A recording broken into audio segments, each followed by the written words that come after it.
Hello, and welcome to the Wade Borth podcast. I'm your host, Wade Borth, and in every episode, my goal is to get you to think differently about how money works and ultimately to empower you to take control of your money and your personal financing system. Now we're going to take a little detour in Nelson's book, and we're going to talk about one of the things that a lot of money is spent on, and that is the monetary value of a college degree. This is on page 75 in Nelson's book. It's an interesting thought process, and it's really been driven home, I would say, the last 5, 8, 10 years when we start talking about the value of having a college degree. And there's a lot of thoughts around it. Actually, there's a lot of emotion around it. So we got to be a little careful here. Well, I don't say a little careful. It's just that I went to college. I was the first person in my family that I know of that went to college and got a college degree. Did it make me any better of a person? Yeah, I don't think so. But you have to realize that when I got done with college, I had a $10,000 debt for college when I got done. I thought it was a lot of money. Small. Yeah. What's that? It's pretty small compared to what a lot of people have. You have to realize it was 100 years ago, $10,000. Okay. But it was interesting because there wasn't, I guess at that time there was a push to get everybody a college degree. And Nelson talks about that as this idea that everybody deserves or should go to college has really grown each and every year. And I think, quite frankly, it's pushed by the industry, the college industry, although most of them are state-sponsored schools. They all have a reason to want to promote everybody going to college is because they're a business, quite frankly. If you think about state-sponsored schools not being a business, you're sorely mistaken.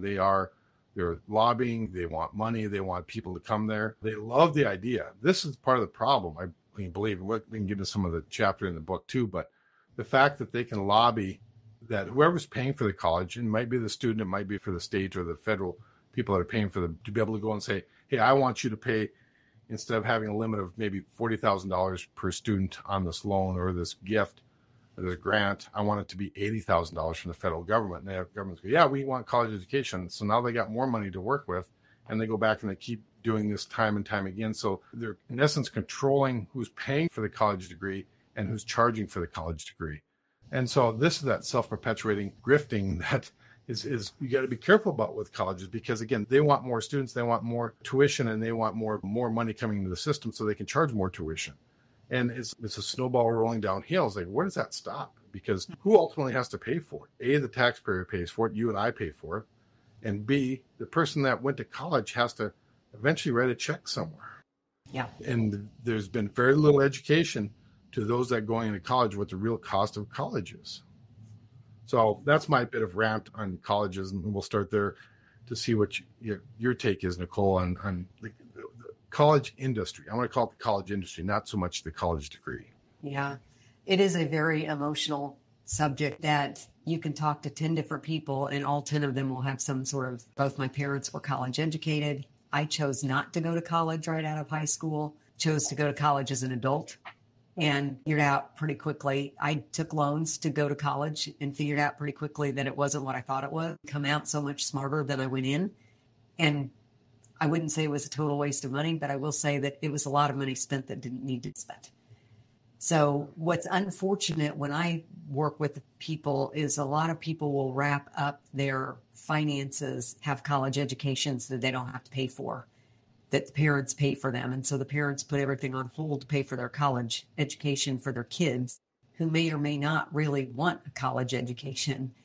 And the idea that we're going to put everything on hold and fund college and not make them have any responsibility for that. Again, like we talked about in the previous chapter, it doesn't show good stewardship side of money. Right. Yeah, I think it's really important to have skin in the game. So on a previous pod quite a while ago, one of the very first episodes, probably within the first 10, I don't remember what number it was, I talked to a gentleman that his job in college, the very first part of his discussion is talking to the student see if they actually want to go to college. So a lot of times parents in society puts this pressure that you need to go to college. And the student might go, yeah, that's great. I just don't want to go. And if you don't want to go and you're pressured to go in, are you really going to be good stewards of your dollars going forward? I love this approach because he says, I talk to the student individually. I talk to the parents individually to make sure that the student isn't being pressured to go if he or she doesn't want to go. And again, it doesn't necessarily even have to be the parent. It could be society tells us we have to go to college. And this came back, if you're reading the chapter, came back from when the GI Bill came into place after World War II, that this idea that we have to send everybody to college was because there was a scarcity mindset in government, surprised that there's only so many jobs available. When all these GIs come back, what are we going to do to create these jobs? And so they go, oh, let's send them to college. Now, there was a lot of benefit to that. Don't get me wrong. I think college at that time was very noble in the sense that it educated people on professions versus, and there's certain professions that absolutely need to go to college.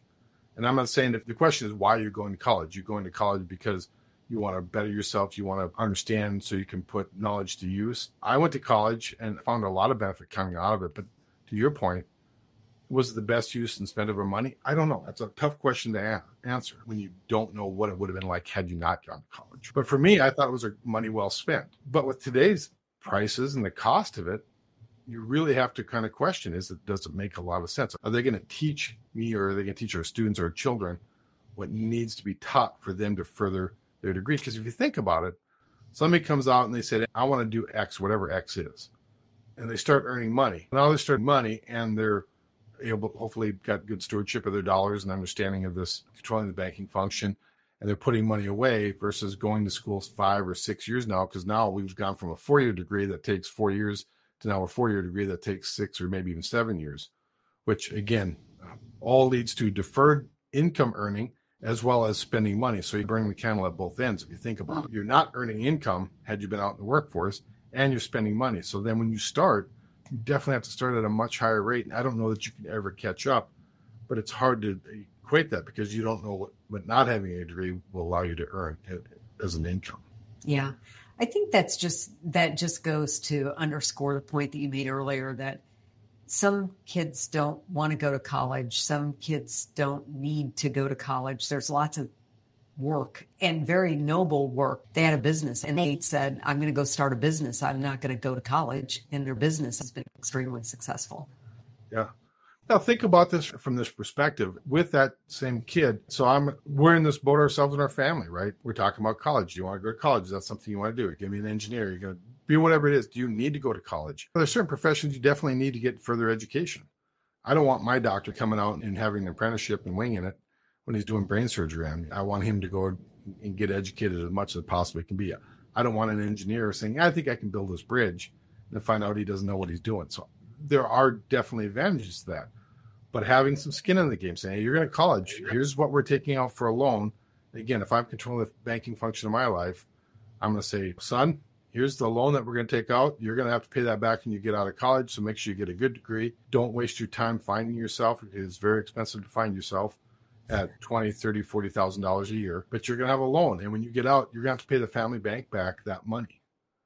And if he understands that this is his family bank, he's part of this family bank, the family financing system, then he's going to want to pay that back. He's going to want to be a good steward of his money. Because again, it's not my money that he's wasting. It's his future dollars. And that's where I think a lot of people get lost. They go, I'm going to go to college. I'm going to have a good time. Then you're wasting your future dollars. Yeah. And then saying you need to pay it back. And then when he gets out, he can pay it back. We can structure the loan any way we want. And now the real benefit of that is that we're making an informed decision about college versus just saying, yeah, sign me up. I'll take all the loans out, take all the grants, let somebody else pay for it for 4 or 5 years. And then when I get the bill at the end of 5 years, I'm like, I owe $200,000 and I'm going to make $30,000 a year. There's no way you're ever going to pay that off. That's just a form of indentured servitude. It is truly crippling those individuals that didn't understand money before they went to college. I'm not here to tell somebody that they should or kids college or their kids should or shouldn't go to college. Those are all very individual decisions. But the idea that we can educate people on how to make the best financial decision around those very personal decisions is extremely important. Yeah, it really comes back down to, Nelson says, if you know what's going on, you'll know what to do. Part of our job is just to educate people what's going on.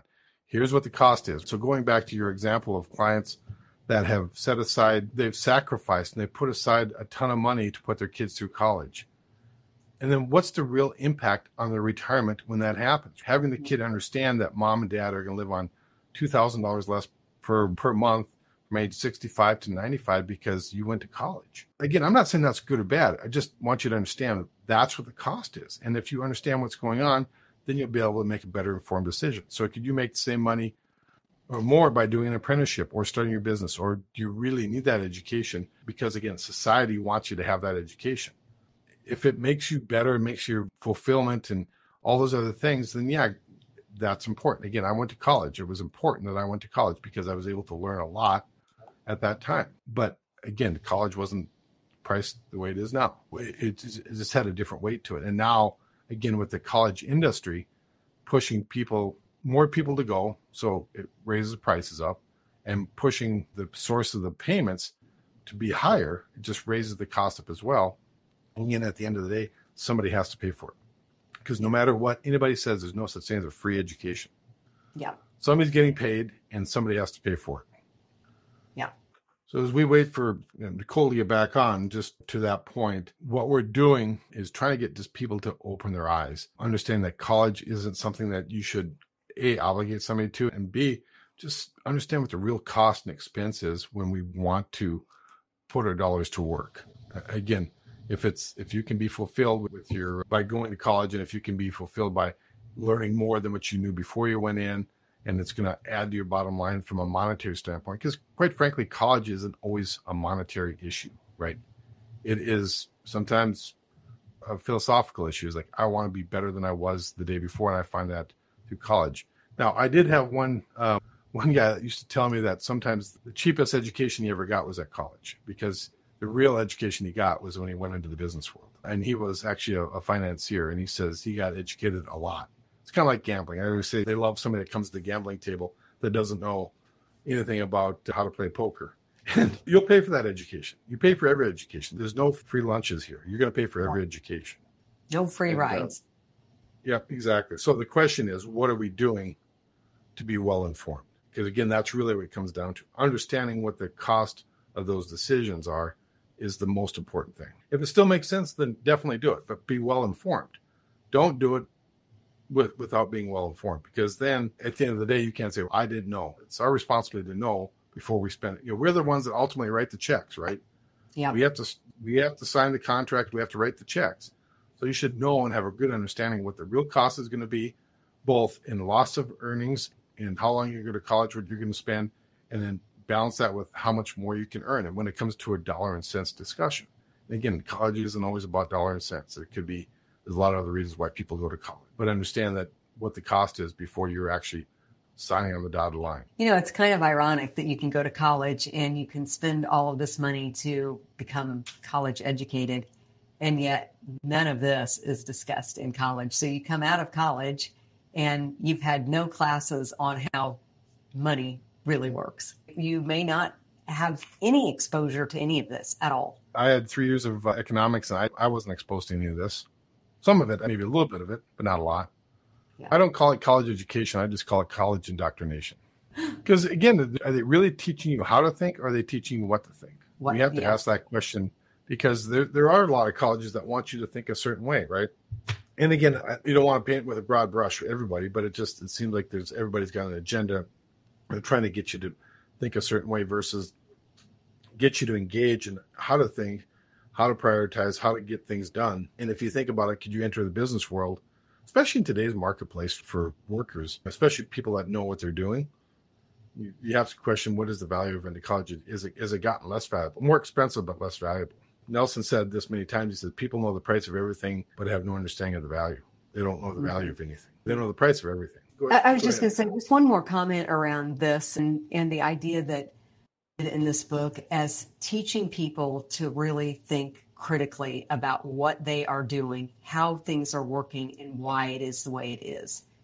And that's what you're supposed to do when you go to college, is learn to think critically. So back to this previous chapter that we talked about with setting this up as a whole family system, if you're teaching your kids how to do this, how to think critically about these kinds of decisions, that transition into college or not into college should be good, because they've already put that fundamental premise in place of, I can think critically about what this is, what it's doing, what's really happening. Exactly. If you understand what the problem is, and again, it's okay, the cost of college, and does it make it sense for us to do it, and so on and so forth.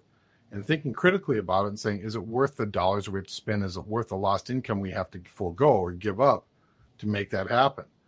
And again, the answer might be yes. And then if that's the case, say, okay, how are we going to finance it? Let's finance it through our family financing system, go to college, we'll take policy loans, we'll pay for that. And when you get out, if you understand what was going on, then you're going to be in a hurry to want to pay that back as quickly as possible, because that's going to create a bigger pool of money. You've said in a previous podcast too, when you discovered that paying your premium or paying your loans back just increased your pool of money that you can loan from again. It's a dollar for dollar. You pay $1 back to the principal, the amount you can borrow goes up by $1. And you don't have to be approved by anybody to make that happen. It's not like a car payment, right? You pay a car off at Wells Fargo or whoever else, just because you made a $400 car payment or $500 car payment doesn't give you the ability to go access or borrow that $500 again. You have to go through an approval process, right? Yep. It's one of those things where college might be for you. It might be the ticket, it might be the way you want to go. And then if that's the case, if you understand what you're going to do and how you're going to do it, now the question is, we're going to finance it and then say, okay, now we have the ability to finance it. And hopefully the student has gone through the education and gone through the process to understand what's going on and says, okay, I get out, I get that job because this afforded me a job that I never would have been able to have. And then start saying, I want to pay that loan back because I want access to the bigger pool of money. And now he's in control, hopefully with the family. Again, hopefully it's a family system. He's in control. Because again, we've been conditioned to think that once we pay for their college and kick them out of the nest, that they have to become independent of their parents or their family.